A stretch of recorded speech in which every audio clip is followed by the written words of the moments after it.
Hello everyone, my name is Ark and welcome back to another Pokemon Trainer Team Series review. In the last video, we took a look at Garchomp and Charizard, which I think came out really good. Now, they released after this Mewtwo, so I probably should have reviewed him beforehand, but let's just get right into it. This is a Target exclusive. I'm pretty sure most of them are Target exclusive, but I'm excited to see what this Mewtwo comes with.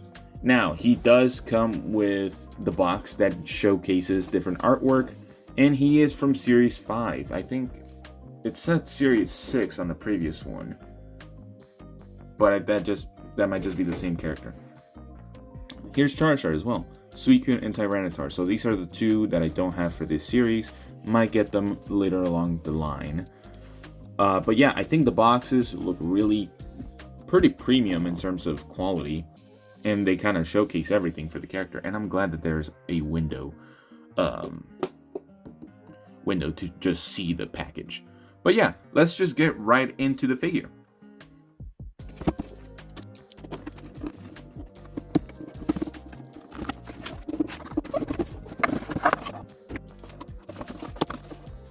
Alright, so here we have Mewtwo.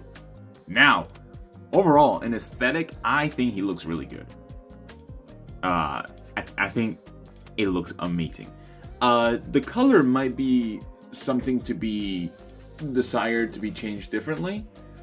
He looks a lot more purple or pinkish than he did in the kind of promotional artwork. He is supposed to be more so of kind of like a white pink hue-ish. Especially in the games, he's mostly represented in white, but that's whatever. But I think he looks amazing. Now, in terms of just full-on aesthetic, it looks absolutely beautiful.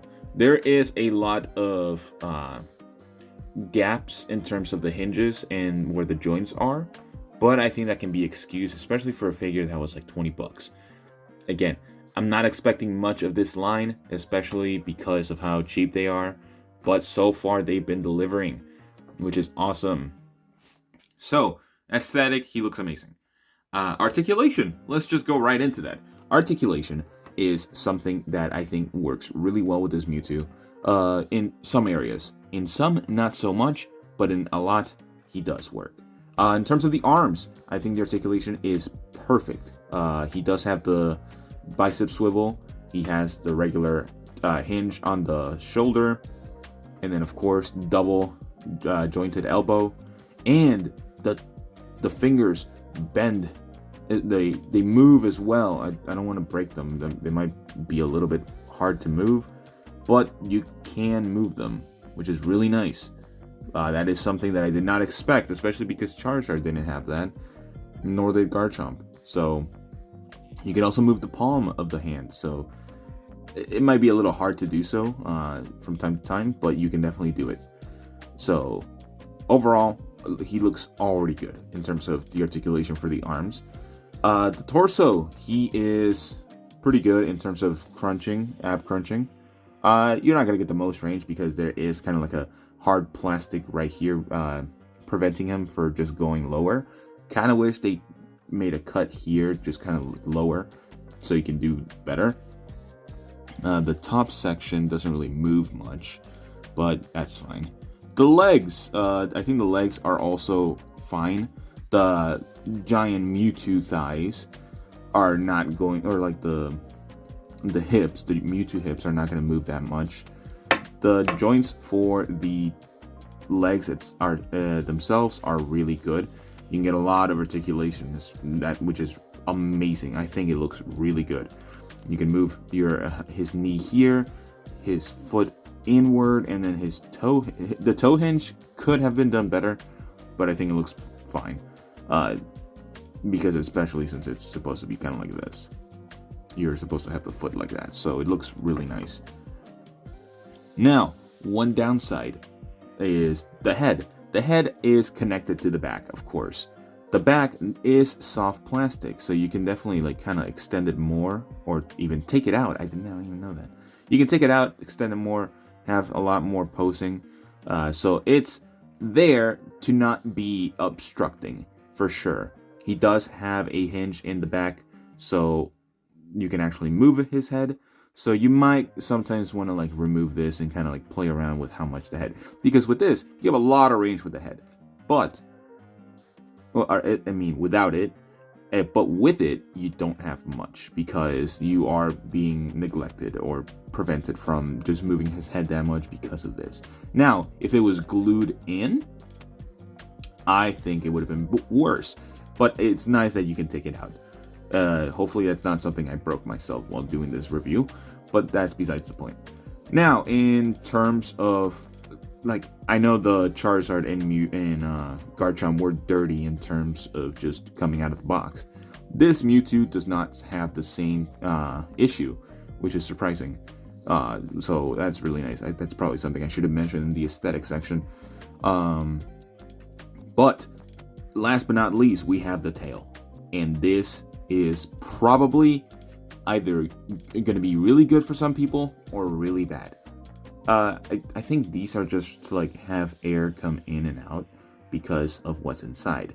Now, you have the giant Mewtwo tail. You may be wondering why they didn't do just a segmented tail like the Charizard, and you may be right, because I feel like that could have worked a lot better.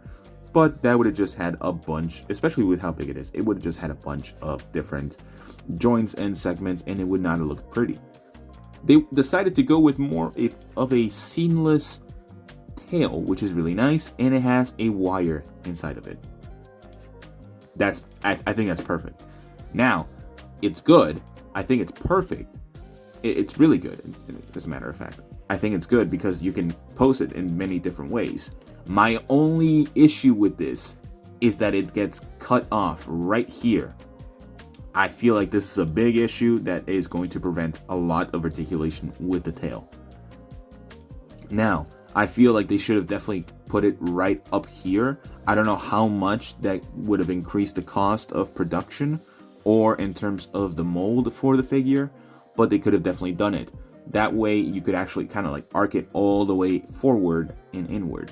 You can definitely still kind of do it, but you have this big segment that you can't bend because it's just full on solid, and it's connected to a even more solid section. I think that could have been done better. But overall, I think he is really good, especially as the second set of figures that, or the second kind of package that I look at in terms of the what's it called? What are these things called? Trainer Team series. I think this series so far has done really good. Overall, just for my final thoughts, I think the aesthetic looks really good. I kind of wish he was a little bit lighter on the pink. I don't know, I might just be remembering it. I have a Mewtwo literally in my game for Pokemon Scarlet, so I don't know why I don't recall his actual colors. So I wish he was a little bit lighter on the purple, on the pink, or even purple. The purple in the tail and kind of like the belly area looks really nice. I think that looks perfect. I just wish he was a little bit lighter. I don't know. That might just be me. That might just be me thinking of Frieza. So that you can ignore that if you want. Articulation. I think there are a lot of sections, especially the arms and legs, which is kind of the most important part, that work really well. Especially with the segmented fingers. That's really interesting that they even wanted to do that for a figure of its price. The head could have been done a little bit better, but it works decent enough. The tail, it works well for what they're trying to do with it, but they could have done it better. Overall, as a rating, I think I gave this figure an 8 out of 10. The reason why I'm bringing down, it's still a really good score, don't mind that, but the reason why I'm not giving it more than an 8 is because the articulation, the limitations of the tail and the head. Besides that, I think it looks really good, and you can kind of factor in the color, but that might just be me, that it kind of feels weird out by just the color of the Mewtwo. Granted, he does come with a bigger stand than any of the other figures, which is kind of surprising. Actually, that's not even the right stand. Oh, it's the same stand as Garchomp. Actually, it's the same size. I'm stupid. But besides that, I I think an 8 out of 10 is really reasonable for him. Let me know what you guys think of this Mewtwo. Do you have him? Did you buy him? If you have him, do you enjoy posing him? Have you taken him out of the box? If not, would you want to get this figure now? Maybe, I don't know. I think for 20 bucks it's a really good price. So yeah, that's pretty much all I have to say for this figure. If you guys enjoyed, please subscribe, like the video. Thank you so much for the support lately, and I will see you all in the next one. Bye-bye.